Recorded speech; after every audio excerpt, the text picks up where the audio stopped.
2000-2010. 10 ans pour concevoir et construire le Terrible, sous-marin nucléaire lanceur d'engins le plus sophistiqué.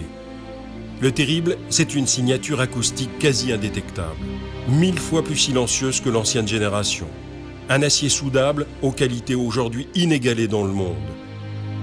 Ses performances le distinguent des 3 précédents bâtiments de sa classe, le Triomphant, le Téméraire et le Vigilant. C'est un système de combat plus efficace, le Cyclops, un nouveau système d'armes de dissuasion, emportant de nouveaux missiles d'une portée intercontinentale allongée. Il mesure 138 mètres, il est large de 12,50 mètres.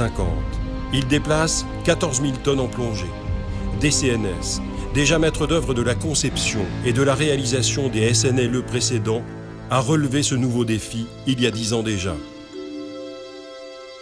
La conception du Terrible, c'est 100 000 plans, 17 000 matériels modélisés dans la maquette numérique qui représente informatiquement les locaux.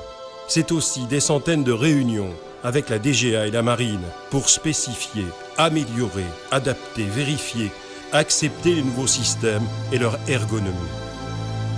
Enfin, la réalité virtuelle a permis à la DGA et à la Marine de se projeter à l'intérieur de l'image en 3 dimensions du PCNO, le cœur opérationnel du Terrible. Quelles ont été les grandes étapes de sa construction? Le 28 juillet 2000, intervient la signature de la commande par le ministre de la Défense. 3 mois plus tard, la découpe d'une tôle de 20 tonnes marque le début de sa construction. Novembre 2000, les premiers travaux sur la coque. Puis en novembre 2002, c'est la soudure des 2 tronçons de la chaufferie nucléaire. Décembre 2004, toute la partie arrière du sous-marin a été transférée dans la nef de construction et d'assemblage, la nef Laubeuf. En novembre 2005, quand le bloc propulsion de 700 tonnes est achevé, ses qualités acoustiques sont évaluées par la station d'essai pour le silence des appareils moteurs embarqués.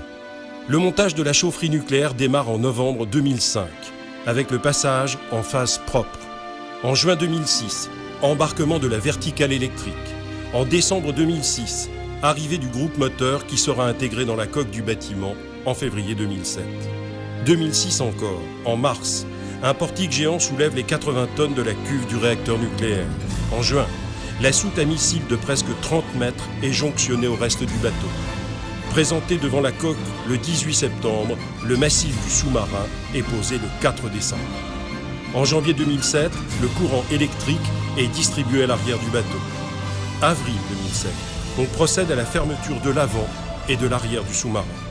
En septembre 2007, premier mouvement des portes des tubes lance-missiles.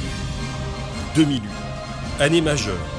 En mars, les 36 marcheurs transfèrent le Terrible vers le dispositif de mise à l'eau, le DME. C'est là que vous allez le découvrir dans quelques instants. Mais ce n'est encore qu'une étape. Toutes les équipes sont mobilisées pour mener cette grande aventure à son terme.